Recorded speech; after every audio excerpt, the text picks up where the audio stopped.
So you got your green screen in the mail and you're really excited, so you put it up, and then when you go to actually use it, it looks like this. Awful. How do you make your green screen look actually decent?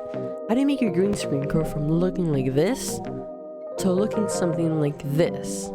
Well, the answer is actually lighting. So let's get started. So we're in OBS, and as you can see right now, we just have a standard green screen. We have literally no effects put on it. So how do you turn your green screen to something that you can actually use inside your videos? Well, so right here, we're gonna go to our scene. So for me, it is my webcam. For you, it would be your video input capture device. And here you're gonna right click it and press filters. And here this will bring up a bunch of effect filters. So now we're gonna press the plus button and we're gonna press chroma key. You're gonna press OK. As you can see, instantly the green is gone and we have a transparent background. So this is exactly what we want. But if we make this bigger, let me close this and then make our webcam bigger.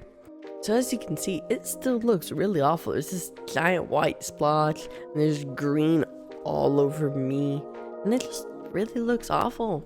So here's how you can make it way better. We're gonna go again back into the webcam. We're gonna right click it and press filters. Now here we're gonna be back in the same menu, and here is part of the secret sauce.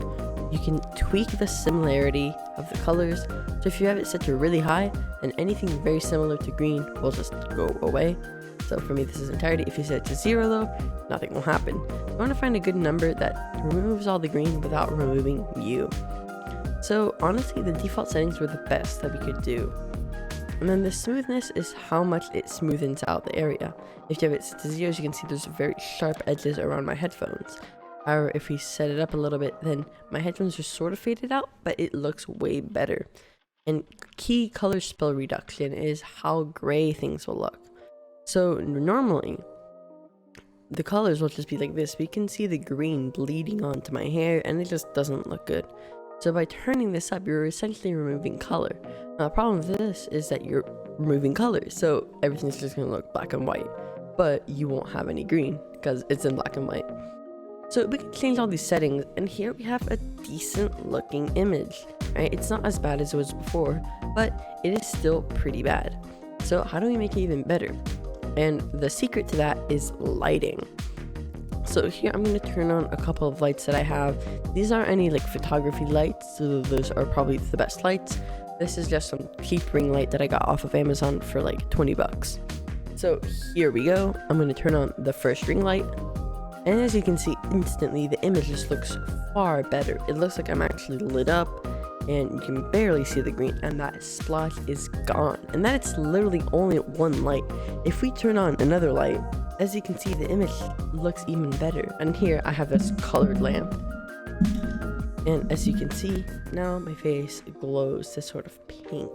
You can see right here in my glasses. So now our image looks so much better than it did before. Now you can see in the hair, it still looks a little bit wonky, but nowhere near as bad as before. And so as you can see, we've turned our green screen from being horrible to being actually pretty usable. Now obviously, if you want a really good green screen experience, you have to light the green screen directly, and what I have is not made for that. This is just some cheap lights that I got. If you have the space for photography lights, I would strongly suggest getting those because they just light up so much and they're super cheap on Amazon. I'll leave a link to a couple down in the description so that you can buy them. Now, if we're still not content with the result, now that we actually have lights, we can go back into our filter tab and change the settings once more. So here, I'm going to turn up the similarity a little bit to remove that green in my hair. As you can see now, there's literally almost no green. Similarity, I'm going to keep it at a relatively low value, simply because I don't want me going transparent like this and just fading off into obscurity. So we're going to leave it at somewhere around 130. That seems to be good balance between sharp edges and looking decent. So, and then color kill speed reduction, we're gonna turn it up a little bit, because if you have it set to 0, you can definitely see the green, especially on my jacket right here. But as you can see here, our image looks so much better than it did before. So that's gonna wrap it up for today. If you found this video helpful or informative, make sure to leave a like, and if you want to see other tutorials for OBS and how to improve the quality of your videos or streams, then make sure to subscribe. It's free and you can always unsubscribe later. I hope you guys have a wonderful day, and I'll see you guys next week.